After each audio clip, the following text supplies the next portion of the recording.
എന്താണ് paranoid personality disorder? സുഹൃത്തുക്കൾ വളരെ കുറവാണ് ഇവർക്ക്. സാഹചര്യങ്ങളോട് പൊരുത്തപ്പെടാൻ ബുദ്ധിമുട്ടുന്നവരാണ്. വാക്കുകളിൽ ഹിഡൻ മീനിങ് കണ്ടെത്തി വലിയ രീതിയിലുള്ള കലഹങ്ങളും ഉണ്ടാക്കും. തനിക്ക് തെറ്റുപറ്റി എന്ന് ഇവർ അംഗീകരിക്കാറില്ല. രണ്ട് വ്യക്തികൾ തമ്മിലുള്ള ബന്ധത്തിൻ്റെ അടിസ്ഥാന മൂല്യങ്ങളിലൊന്ന് എന്താണ്? പരസ്പരമുള്ള വിശ്വാസം. എന്നാൽ യാതൊരുവിധ കാരണങ്ങളും കൂടാതെ, ഒരു തെളിവുകളുടെയും പിൻബലമില്ലാതെ തനിക്ക് ചുറ്റുമുള്ള ആളുകളെയൊക്കെ സംശയിക്കുന്നവരെ കണ്ടിട്ടുണ്ടോ?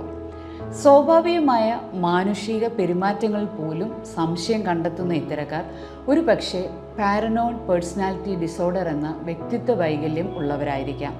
എന്താണ് പാരനോയിഡ് പേഴ്സണാലിറ്റി ഡിസോർഡർ?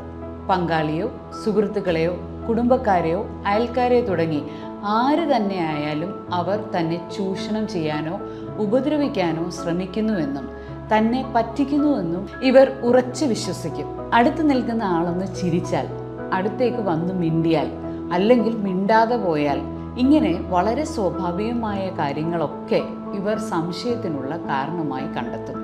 കൂടാതെ വാക്കുകളിൽ ഹിഡൻ മീനിങ് കണ്ടെത്തി വലിയ രീതിയിലുള്ള കലഹങ്ങളും ഉണ്ടാക്കും. സുഹൃത്തുക്കൾ വളരെ കുറവാണ് ഇവർക്ക്. സാഹചര്യങ്ങളോട് പൊരുത്തപ്പെടാൻ ബുദ്ധിമുട്ടുന്നവരാണ്. എപ്പോഴും തന്നെ സ്വയം സംരക്ഷിക്കാൻ വേണ്ടി പ്ലാനുകൾ തയ്യാറാക്കുകയും ചെയ്യും. അതായത് അവരുടേതായിട്ടുള്ള ചില പ്ലാനുകൾ ഉണ്ടാക്കി അവർ ആ പ്ലാനുകൾ പ്രകാരം ജീവിക്കാനായിട്ട് ശ്രമിക്കും. ഒരു സെൽഫ് സെക്യൂർഡ് ആകാൻ ശ്രമിക്കും. പക്ഷേ ഇവർക്ക് ഒരിക്കലും സെക്യൂരിറ്റി ഫീൽ ചെയ്യത്തില്ല. ഇതുകൂടാതെ തങ്ങളുടെ സംശയത്തിന് ന്യായീകരണം നിരത്തിക്കൊണ്ടേയിരിക്കും. തനിക്ക് തെറ്റുപറ്റി എന്ന് ഇവർ അംഗീകരിക്കാറില്ല.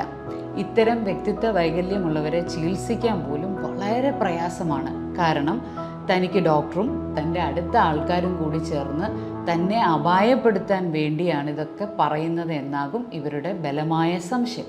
ശാന്തമായി ഒന്നിരിക്കാൻ കഴിയാനോ വിമർശനങ്ങളോട് സഹിഷ്ണുത പുലർത്താനോ ഇവർക്ക് ഒരിക്കലും കഴിയാറില്ല. നമ്മൾ തുടക്കത്തിൽ പറഞ്ഞതുപോലെ ഒരു ബന്ധത്തിൻ്റെ അടിസ്ഥാനത്തിൽ തന്നെ പാരനോയിഡ് പേഴ്സണാലിറ്റി ഡിസോർഡർ കാരണം വിള്ളലുകൾ ഉണ്ടാകും, തീർച്ചയായിട്ടും ഉണ്ടാകും. നിങ്ങളുടെ പരിചയത്തിലോ പ്രിയപ്പെട്ടവർക്കോ ഇത്തരമൊരു പെരുമാറ്റ രീതി കാണുന്നുവെങ്കിൽ അയാൾക്ക് വിദഗ്ധ സഹായം ഉറപ്പുവരുത്താൻ ശ്രമിക്കുക. ഓർക്കുക, നിങ്ങളെയും അവർ വിശ്വസിക്കാൻ ഒരിക്കലും കൂട്ടാക്കില്ല.